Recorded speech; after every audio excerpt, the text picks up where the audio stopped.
অৰুণোদয় আঁচনিৰ গুৰুত্বপূৰ্ণ আপডেট আহি গ'ল। সেইটো আপডেট হ'ল, যদি আপোনাৰ হাতত ৰেচন কাৰ্ড আছে আৰু আপোনালোকে এতিয়ালৈকে অৰুণোদয় আঁচনি লাভ কৰা নাই, তেনেহ'লে কিন্তু আজি আপোনাৰ কাৰণে গুৰুত্বপূৰ্ণ আপডেট আহি গ'ল। আৰু যিসকলে আগৰ পৰা প্ৰতি মাহে অৰুণোদয় আঁচনি পইচা লাভ কৰি আছে কিন্তু এতিয়া আৰু অৰুণোদয় আঁচনি পইচা লাভ নকৰে, আজি কিন্তু সেইসকলৰ কাৰণে গুৰুত্বপূৰ্ণ আপডেট আহি গ'ল। যদি আপোনাৰ হাতত ৰেচন কাৰ্ড আছে আৰু আপোনালোকে অৰুণোদয় আঁচনি পোৱাৰ যোগ্য হয় আৰু আপোনালোকে এতিয়ালৈকে অৰুণোদয় আঁচনি লাভ কৰা নাই, তেনেহ'লে কিন্তু আজি আপোনাৰ কাৰণে ভাল খবৰ আহি গ'ল। যিসকলে অৰুণোদয় আঁচনি পোৱাৰ যোগ্য হয় আৰু এতিয়ালৈকে অৰুণোদয় আঁচনি লাভ কৰা নাই, এতিয়া কিন্তু সেইসকলে অৰুণোদয় আঁচনিৰ কাৰণে আৰু এপ্লিকেশ্যন কৰিব লাগিব।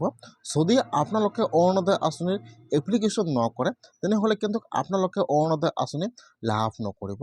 কেনেকুৱাকৈ আপোনালোকে অৰুণোদয় আঁচনিৰ কাৰণে এপ্লিকেশ্যন কৰিব আৰু এপ্লিকেশ্যন কৰিবলৈ হ'লে আপোনালোকৰ কি কি ডকুমেণ্টৰ প্ৰয়োজন হ'ব, মই আজি এইটো ভিডিঅ'ত আপোনালোকক সম্পূৰ্ণ প্ৰচেছ দেখুৱাই দি আছোঁ, চাই লওক।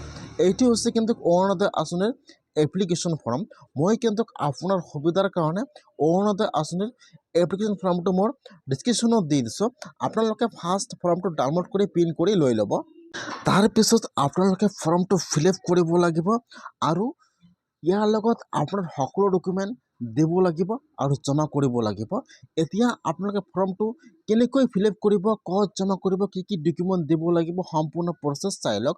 আপোনালোকে ফাৰ্ষ্ট চাই লওক যে কেনেকৈ ফৰ্মটো ফিল আপ কৰিব লাগিব। ফাৰ্ষ্ট চাব, ইয়াত দিয়া আছে RUN exciting beneficiary under Orunodoi scheme. যদি আপোনালোকে আগৰ পৰা অৰুণোদয় আঁচনি পইচা লাভ কৰি আছিল কিন্তু বৰ্তমান আপোনালোকে অৰুণোদয় আঁচনি পইচা লাভ নকৰে, তেনেহ'লে আপোনালোকে ইয়াত ইয়েছত টিক মাৰ্ক দিব লাগিব। আৰু যদি আপোনালোকে অৰুণোদয় আঁচনিৰ নিউ বেনিফিচিয়াৰী, তেনেহ'লে আপোনালোকে ইয়াত ন' টিক মাৰ্ক দিব লাগিব। আৰু আপোনালোকে ইয়াত আপোনাৰ এটা পাছপোৰ্ট চাইজ ফটো লগাই দিব। আৰু ইয়াত চাব দিয়া আছে ৰেচন কাৰ্ড নম্বৰ। এতিয়া আপোনালোকে ইয়াত আপোনালোকৰ ৰেচন কাৰ্ড নম্বৰটো বহাই দিব। তাৰপিছত যিটো আপোনালোকৰ ডিষ্ট্ৰিক্টৰ নাম আছে, আপোনালোকে ইয়াত আপোনাৰ ডিষ্ট্ৰিক্টৰ নামটো বহাই দিব। তাৰপিছত যিটো আপোনালোকৰ LIC নাম আছে, ইয়াত আপোনাৰ LIC নামটো বহাই দিব। তাৰপিছত ইয়াত 1 নম্বৰত অপশ্যন আহি যাব এপ্লিকেশ্যন ডিটেইলছ। ফাৰ্ষ্ট আপোনালোকে ইয়াত আপোনালোকৰ ফাৰ্ষ্ট নাম বহাই দিব, মিডিল নাম বহাই দিব আৰু লাষ্ট নাম বহাই দিব। যদি আপোনালোকৰ মিডিল নাম নাই, তেনেহ'লে আপোনালোকে ইয়াত আপোনাৰ লাষ্ট নাম বহাই দিব, ফাৰ্ষ্ট নাম আৰু লাষ্ট নাম বহাই দিব। তাৰপিছত যিটো আপোনালোকৰ গাৰ্জিয়ন নাম আছে, ইয়াত আপোনালোকৰ গাৰ্জিয়ন নামটো বহাই দিব কেয়াৰ অফত। আৰু যিটো আপোনালোকৰ জেণ্ডাৰ হয়, মেল নে ফিমেল, আপোনালোকে ইয়াত টিক মাৰ্ক দিব লাগিব। মেল হ'লে মেল, ফিমেল হ'লে ফিমেল। আৰু ইয়াত যিটো আপোনালোকৰ ডেট অফ বাৰ্থ আছে, ইয়াত আপোনালোকৰ ডেট অফ বাৰ্থটো বহাই দিব। তাৰপিছত ইয়াত আহি যাব আপোনালোকৰ এড্ৰেছ ডিটেইল। ইয়াত আপোনালোকৰ ফুল এড্ৰেছটো ইয়াত ভালকৈ চাই বহাই দিব লাগিব। ফাৰ্ষ্ট চাব, ইয়াত দি আছে ব্লক ULB আৰু MAC। যদি আপোনালোকে গিৰামৰ হয়, তেনেহ'লে আপোনালোকে ইয়াত আপোনালোকৰ ব্লকৰ নামটো বহাই দিব লাগিব। আৰু যদি আপোনালোকে টাউনৰ হয়, তেনেহ'লে আপোনালোকে ইয়াত আপোনালোকৰ ULB নামটো বহাই দিব লাগিব। 2 নম্বৰত চাব দিয়া আছে GP VCD আৰু VDC আৰু ৱাৰ্ড। যদি আপোনালোকে গ্ৰামৰ হয়, তেনেহ'লে আপোনালোকে ইয়াত আপোনালোকৰ পঞ্চায়তৰ নামটো বহাই দিব লাগিব। আৰু যদি আপোনালোকে টাউনত হয়, তেনেহ'লে আপোনালোকে ইয়াত আপোনালোকৰ ৱাৰ্ড নম্বৰটো বহাই দিব লাগিব। আৰু ইয়াত চাব দিয়া আছে আপোনালোকৰ ভিলেজৰ নাম। এতিয়া আপোনালোকে ইয়াত আপোনাৰ ভিলেজৰ নামটো বহাই দিব। ইয়াত এটা ঘৰত কিন্তু এটা এটাকৈ আখৰ বহাই দিব। আৰু ইয়াত চাব দিয়া আছে লোকেশ্যন বা লেণ্ডমাৰ্ক। যদি আপোনাৰ ঘৰৰ ওচৰত কিবা স্কুল, কলেজ বা মাদ্ৰাছা আছে, আপোনালোকে ইয়াত আপোনালোকৰ লোকেশ্যনৰ নামটো বহাই দিব। তাৰপিছত ইয়াত আপোনালোকৰ মোবাইল নম্বৰটো বহাই দিব।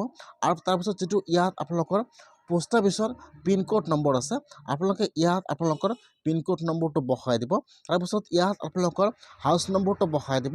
তাৰপিছত যিটো আপোনালোকৰ থানাৰ নাম আছে, ইয়াত আপোনাৰ থানাৰ নামটো বহাই দিব। ইয়াত যিটো আপোনালোকৰ এড্ৰেছটো আছে, ইয়াত আপোনালোকৰ ফুল এড্ৰেছটো ইয়াত ভালকৈ চাই বহাই দিব, যাতে ইয়াত একো ভুল নহয়।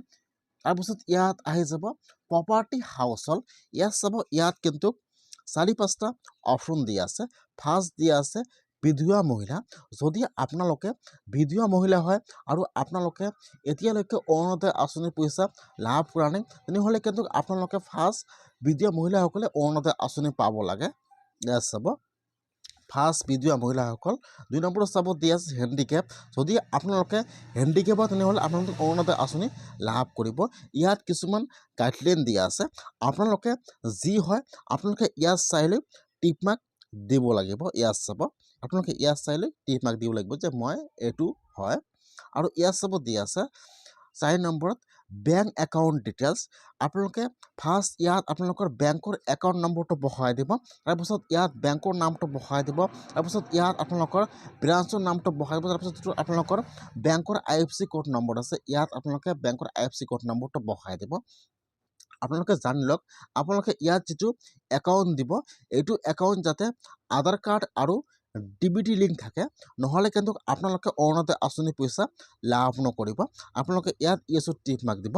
আপোনালোকে ইয়াত যিটো একাউণ্ট জমা কৰিব সেইটো একাউণ্ট যাতে আপোনালোকৰ DBT লিংক আৰু আধাৰ কাৰ্ড লিংক থাকে নহ'লে কিন্তু আপোনালোকে অৰুণোদয় আঁচনি পইচা লাভ নকৰিব বা আপোনালোকৰ একাউণ্টত কিন্তু অৰুণোদয় আঁচনি পইচা নোসোমাব।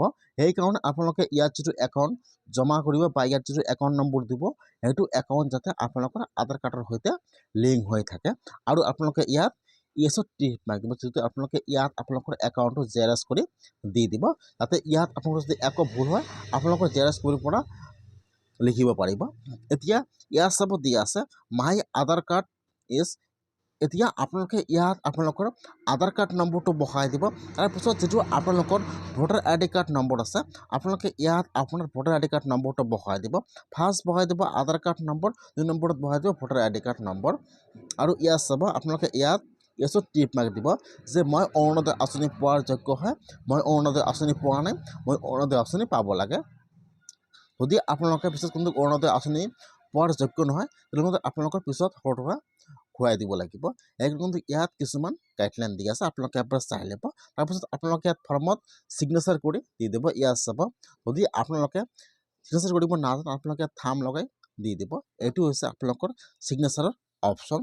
ইয়াত আপোনালোকে ছিগনেচাৰ কৰিব তাৰপিছত আপোনালোকে ইয়াত চাব ইয়াত কিন্তু দুটা ফৰ্ম দিয়া আছে এটা হৈছে সেল্ফ ডিক্লেৰেশ্যন ফৰ্ম তাৰমানে যদি আপোনালোকে অৰুণোদয় আঁচনি পোৱাৰ যোগ্য নহয় তথাপিও যদি আপোনালোকে অৰুণোদয় আঁচনিৰ কাৰণে আবেদন কৰি আছে তেনেহ'লে আপোনালোকে পিছত প্ৰব্লেম হ'ব পাৰে। এইকাৰণে ইয়াত চাব দিয়া আছে সেল্ফ ডিক্লেৰেশ্যন ফৰ্ম অৰুণোদয় 3.0 আপোনালোকে ইয়াত ফুল নেম বহাই দিব এড্ৰেছ বহাই দিব আৰু ইয়াত কিছুমান গাইডলাইন দিয়া আছে আপোনালোকে এবাৰ চাই ল'ব আৰু ইয়াত আপোনালোকৰ ৰেচন কাৰ্ড নম্বৰটো বহাই দিব আৰু তলত আপোনালোকে ইয়াত এটা ছিগনেচাৰ কৰিব লাগিব আৰু এটা আপোনালোকৰ ইয়াত আপোনালোকে ভালকৈ চাই ল'ব যদি আপোনালোকে অৰুণোদয় আঁচনি পোৱাৰ যোগ্য হয় তথাপি কিন্তু আপোনালোকে অৰুণোদয় আঁচনিৰ কাৰণে আবেদন কৰিব লাগিব নহ'লে কিন্তু আপোনালোকে অৰুণোদয় আঁচনি পইচা লাভ নকৰিব। ইয়াত আপোনাৰ ফুল নেম বহাই দিব আৰু ইয়াত ছিগনেচাৰ কৰিব ইয়াত ডেটটো বহাই দিব আৰু প্লেচটো বহাই দিব। এতিয়া আপোনাৰ ফৰ্মটো সম্পূৰ্ণ ফিল আপ হৈ গ'ল। এতিয়া ফৰ্মৰ লগত আপোনাৰ সকলো ডকুমেণ্ট জেৰক্স কৰিব আপোনাৰ voter ID card Aadhaar card PAN card bank passbook ration card সকলো জেৰক্স কৰি আপোনাৰ পঞ্চায়ত অথবা যিটো আপোনাৰ DC অফিচ আছে তাত কিন্তু জমা কৰিব লাগিব। যিসকলে অৰুণোদয় আঁচনি লাভ কৰা নাই বা অৰুণোদয় আঁচনি পোৱাৰ পিছত বন্ধ হৈ গৈছে সেইসকলে আজি অৰুণোদয় আঁচনিৰ কাৰণে এনেকৈ আবেদন কৰক নহ'লে কিন্তু আপোনালোকে অৰুণোদয় আঁচনি পইচা লাভ নকৰিব। ইতিমধ্যে কিন্তু অৰুণোদয় আঁচনিৰ কাৰণে আৰু নতুনকৈ আবেদন আৰম্ভ হৈ গৈছে আপোনালোকে এনেকুৱাকৈ অৰুণোদয় আঁচনিৰ কাৰণে এপ্লিকেশ্যন কৰিব লাগিব।